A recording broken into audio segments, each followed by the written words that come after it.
मेरा नाम कंचन लता है।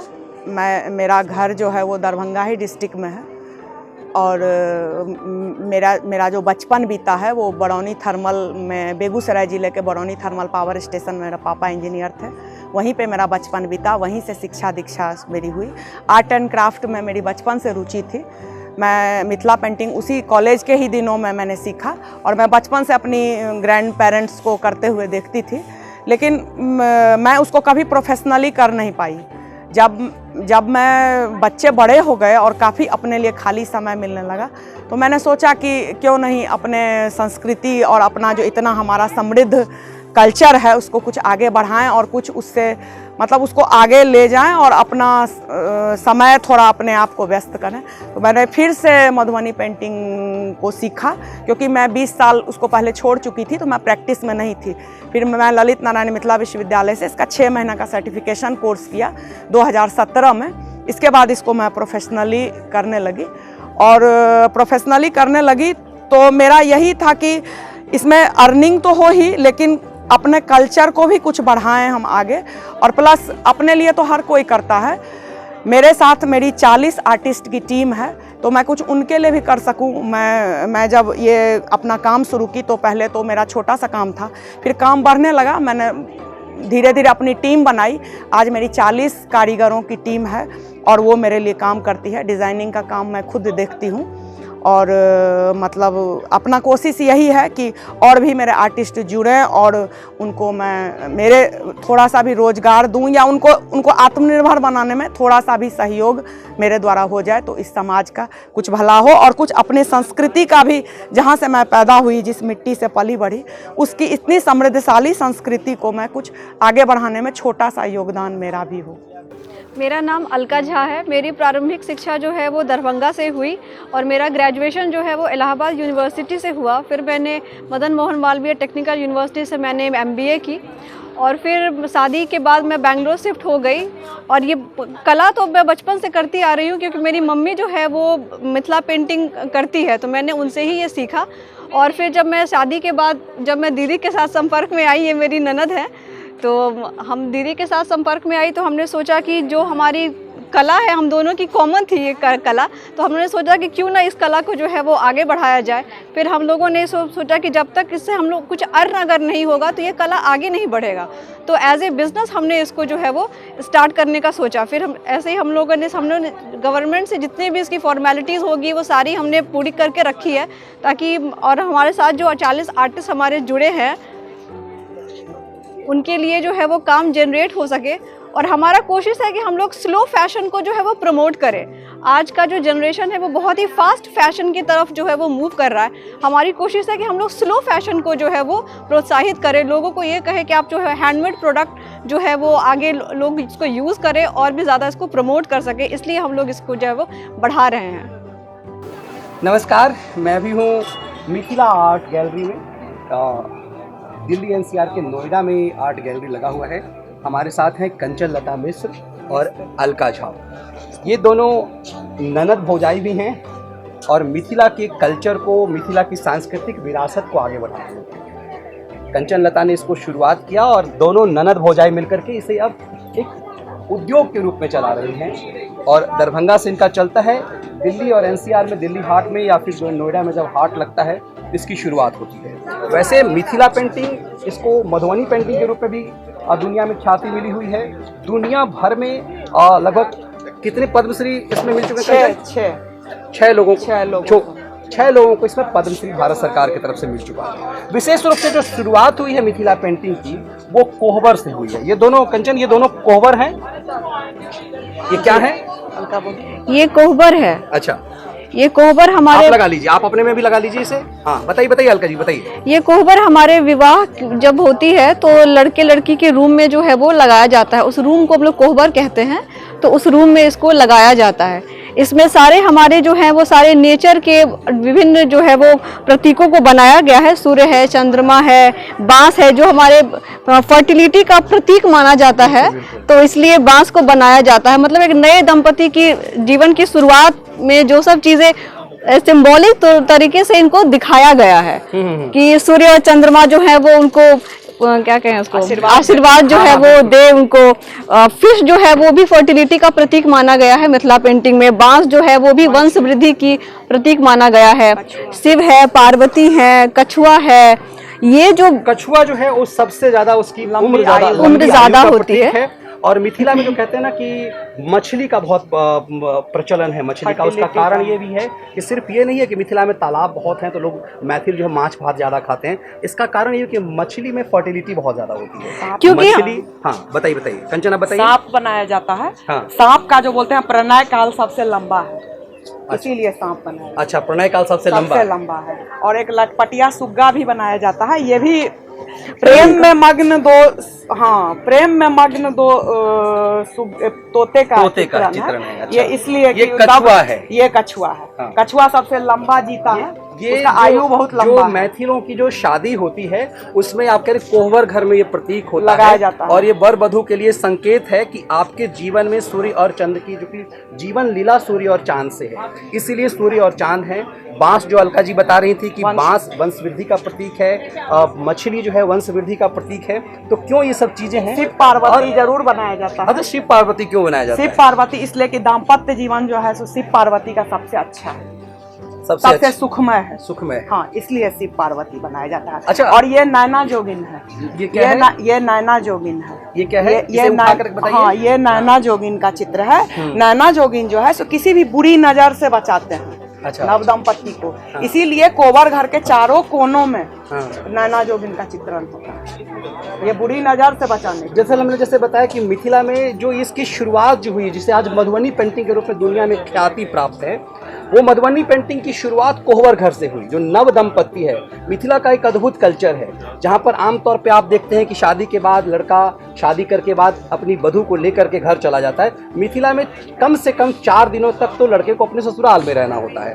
उसका कारण ये है, और वो 4 दिन से कोहबर घर से बाहर नहीं निकलने का प्रचलन है ना। ऐसा है हाँ। कि लड़का जो है कोहबर घर से और लड़की भी कोहबर घर से नहीं निकलती है। ये कोहबर का और भी दूसरा कुछ है आपके पास? हाँ, कोहबर का एक और कोहबर है, वो सिमिलर है। उसमें भी सारे जो एलिमेंट्स हैं वही सेम टू सेम है। ये दूसरे कलर कॉम्बिनेशन में बनाया गया। अच्छा, इसमें भी इसमें राम और सीता हैं। नहीं, सीता राम को हम नहीं दिखाते हैं कोहबर में। ये ऑर्डिनरी दूल्हा दुल्हन। अच्छा, ऑर्डिनरी दूल्हा दुल्हन। जी जी।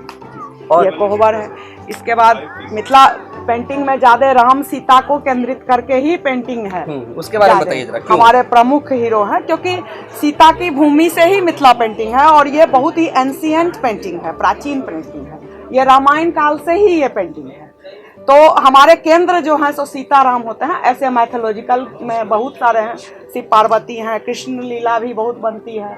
और फिर ज्योमेट्रिकल नेचर के हर तरह के पैटर्न से मिथिला पेंटिंग बनती है। मैं आपको बताऊं कि मिथिला में राम आज भी जब दूल्हा जब ससुराल जाता है तो राम के रूप में जाता है, और लड़की जो है वो कन्या हमेशा मिथिला में आज भी सीता है। वैसे मिथिला में अयोध्या से आज भी अब अवध से शादी का प्रचलन नहीं है। मिथिला की लड़की की शादी अवध से नहीं होता, क्योंकि माना जाता है कि राम और सीता का वैवाहिक जीवन सुखमय नहीं रहा। लेकिन आज भी मिथिला की धरती पर राम जब आते हैं, मतलब जब लड़का आता है तो उसका स्वागत एक राम के रूप में होता है। मतलब हर दूल्हा मिथिला में राम है और हर दुल्हन सीता है। ऐसा है ना कंचन? जी जी। और अब कुछ बताइए। ये इस चित्र में मैंने राम दरबार को दिखाया है। इस चित्र में मैंने राम दरबार में सीताराम और राम लक्ष्मण भरत शत्रुघ्न और हनुमान जी को। अच्छा, ये पूरा राम दरबार? ये राम दरबार को। अच्छा, ये बताइए कि बहुत ये आप चूंकि टोटली हाथ का है काम जी, तो कॉस्ट, मार्केट कॉस्ट क्या है ये इसका बताइए। मार्केट कॉस्ट बताइए आप, अलका बताइए। मार्केट कॉस्ट आपने क्या रखा हुआ है इसका? मार्केट कॉस्ट 7,000 रुपीज है। 7,000 रुपीज जी। क्योंकि हाथ से काम है, पूरा हाथ इसीलिए से किसी काम को है। लगेगा कि इसका इतना ज्यादा कीमत क्यों होना चाहिए? क्योंकि इसमें वर्किंग आवर्स उतने जो है वो लगते हैं और सारा जो है वो फ्री हैंड होता है। कोई भी इंस्ट्रूमेंट का इसमें यूज नहीं होता है कुछ भी करने के लिए, किसी भी डिजाइन को सेट करने के लिए। वो सारा जो है वो हाथ से सेट किया जाता है। अगर कुछ गलती हो जाए तो वो गलती हम छुपा नहीं सकते, और वो हाथ का है, वो ह्यूमन एरर जो है वो इस पेंटिंग की खूबसूरती है, ताकि ये पता चल सके ये प्योरली ऑथेंटिक है। इसलिए ह्यूमन एरर जो है वो इस पेंटिंग की खूबसूरती मानी जाती है। बहुत बढ़िया। और इसके बारे में आप दोनों बताइए जरा। इस पेंटिंग को मैंने सीता के जीवन का विभिन्न रूपों को दिखाया है। इसमें सीता को हम मानते हैं, मेरी नज़र में, कि सीता सबसे शक्तिशाली महिला है। सीता से ज़्यादा शक्तिशाली महिला कोई नहीं हुई है। तो मेरा एक कलाकार का इमेजिनेशन में सीता को मैंने धनुष लिए हुए इसमें चित्रण किया है। वो मेरी इमेजिनेशन है, कलाकार तो कुछ भी इमेज करके बना सकता है। तो इसका केंद्र में जो इस चित्र का है वो मैंने सीता को धनुष लिए हुए बताया है। इसका सीता की विभिन्न जीवन के पार्ट को इसमें उभारा है। जैसे वो एक आदर्श पत्नी है, राम की सेवा करते हुए दिखाया गया है। ये स्वर्ण मृग के लिए पति को जिद करते हुए दिखाया गया है। यहाँ वो सबड़ी के कुटिया में दिखाए हैं। और यहाँ जो है सो वो सिंगल मदर भी नहीं है। लोग आज सिंगल मदर हैं, सीता उस जमाने में सिंगल मदर होकर 2 बच्चों का पालन पोषण वो अकेले की थी। तो वो लव कुश की शिक्षा दे रही है। तो ये इसमें मैंने सीता की लाइफ स्टोरी बताई है इस पेंटिंग में। ये पेंटिंग जो है हमारा एवरग्रीन है, मिथिला में सबसे ज्यादा यही प्रचलित है, सीताराम स्वयंवर। हर बेटी और में लोग सीता ही देखते हैं, हर दामाद में राम। तो ये इसमें मैं सीताराम का स्वयंवर दिखाया है। इस साइड सीता की बहन और उनकी सहेलियां हैं, इस साइड राम लक्ष्मण है, उनका स्वयंवर है। इस पेंटिंग में मैंने अर्धनारीश्वर दिखाया है, शिव और शक्ति का। ये क्या है? ये ऊपर उठाइए इसे। ये अर्धनारीश्वर। अलका आप बताइए, दिखा रही कंचन, आप बताइए किस चीज को लेके क्या है ये शिव और शक्ति जो है ना, संयुक्त रूप में हम लोगों ने इसको दिखाया है। ये अर्धनारीश्वर है, हाफ जो है वो शिव है, हाफ जो हो गई वो पार्वती हो गई, और दोनों संयुक्त होकर के अर्धनारीश्वर के रूप में हमने इसको दिखाया है। इसके बाद अलका लीजिए, इसका ट्रेडिशनल, कंटेम्प्रेरी, हर तरह का चीज हमने कपड़ों पे भी। अब चित्र 1983 में मिथिला 1983 से पहले सिर्फ चित्रों में ही मधुबनी पेंटिंग थी, लेकिन 1983 के बाद वो कपड़ों पे भी उसको उतारा गया। अच्छा। कपड़े पे 1983 के बाद मिथिला पेंटिंग मतलब व्यापारिक रूप से उसको उठा करके दिखाइए। ये जो आपका, इस पे मैंने मिथिला का जो लोक पर्व है छठ, महापर्व जो हमारा है, पर्व है, उसका छठ का मैंने ऐसे चित्रण किया। ठीक है। इस पे मैंने छठ का चित्रण किया इस साड़ी पे भी बनने लगा। तो इसके बाद इसका बाजार बहुत बड़ा हुआ, क्योंकि वस्त्रों से रोजगार ज़्यादा हुआ और लेडीज़ लोग ज़्यादा जुड़ने लगी, और चित्र से 83 में ये वस्त्र पे उतरा है। मतलब जो कोहबर घर से जो शुरू हुआ मिथिला पेंटिंग, वो साड़ियों पे आ गया। साड़ियों पे है और व्यापार का। हाँ, व्यापार का साड़ियों पे। किस रूप में इस्तेमाल होगा इसका? ये साड़ी है। अच्छा, साड़ी है। ये साड़ी है। साड़ी का जो आंचल हुआ, पल्ला हुआ, उस पर हमने पूरा छठ को दर्शाया है। और ये जो बॉर्डर है, इसमें भी अर्घ देती हुई स्त्री और केले के पेड़ जो छठ में बनता है, इसके बॉर्डर पे मैंने दर्शाया है। इसकी कीमत क्या रखी है आप? इसका ये प्योर तसर सिल्क पे बना हुआ है। और इस जो है वो हमारा पूरा सिल्क सर्टिफाइड है, गवर्नमेंट ऑफ इंडिया की वेबसाइट पे अगर आप इसको सर्च करेंगे स्कैन करके तो आपको सारा डिटेल आ जाएगा। जो है वो पूरा ऑथेंटिक प्योर सिल्क पे किया है, और इसको बनाने में 25 दिन का समय लगता है। और इधर से आप बताते चले क्या क्या और बहुत सारे हमारे जैसे कई ग्राहक थे। यहाँ से जैसे हमने इको फ्रेंडली प्रोडक्ट बनाने का किया। ये जूट का जैसे बैग्स है, तरह तरह के बैग्स हैं जो कि इको फ्रेंडली हैं। ये बैग्स भी हैंड स्टिच हैं और इस पर मधुबनी पेंटिंग किया गया। इसका ये लेडीज़ जैकेट है। कई पुरुषों ने हमसे कहा कि आप तो हमारे लिए कोई प्रोडक्ट बनाती ही नहीं, तो फिर मैं उनके लिए भी जैकेट बनाई। ये कुछ कुर्तियाँ हैं, ये कुछ कुर्तियाँ हैं जिन पे मैंने किया है। इसके बाद क्या कहते हैं, ये दुपट्टे हैं। ये सब दुपट्टे हैं जिन पे मैंने किया है। इसके बाद ये उलन शॉल पे मैंने किया है। इसके बाद क्या कहते हैं, ये मतलब कुर्ती है, इस पे मैंने किया है। ये कॉटन साड़ी है, उस पे मैंने किया है। फिर ये एक और साड़ी है, कम रेंज की साड़ी भी, सब लोगों के बजट में नहीं है मिथिला पेंटिंग, तो कुछ कम कॉस्ट की भी साड़ियाँ मैंने रखी हैं जिनको। इसका कितना कॉस्ट रखा था? आवाज़ जोर से। इसका कॉस्ट हमने 8,500 रुपये रखा है। साड़ी है जी, ये साड़ी है। इसके बाद कुछ मैंने लकड़ी वुडन प्रोडक्ट पे भी किया, जैसे MDF बोर्ड पे टी कोस्टर्स हैं, ये फ्लावर पॉट हैं, इस तरह से। फिर मैंने लास्टली कई लोगों के पब्लिक डिमांड पे मैंने चूड़ियों पे भी किया। और ये कुछ लाख की है, ये प्योर अपने मिथिला में बनी लाख की चूड़ी है। इस पर भी किया। और ये बैग्स हैं, कुछ पाउच हैं, कुछ इस तरह के छोटे छोटे पेंटिंग्स हैं। दुपट्टे में मेरे कई रेंज हैं कॉटन में, जैसे ये देखो, ये कॉटन में दुपट्टा है, ये कॉटन का दुपट्टा है। फिर ये सिल्क का दुपट्टा है, सिल्क का दुपट्टा है, ये सिल्क फैब्रिक का प्योर सर्टिफाइड, जो केंद्रीय रेशम बोर्ड से जो सर्टिफाइड सिल्क है वो मैं इस्तेमाल करती हूँ। और इसके बाद कुछ और यूनिक डिज़ाइंस भी हैं दुपट्टे के, जैसे आप देख सकते हैं, ये कुछ यूनिक डिज़ाइंस हैं दुपट्टे के इस तरह से। ये देखिए, ये यूनिक डिज़ाइंस हैं दुपट्टे के।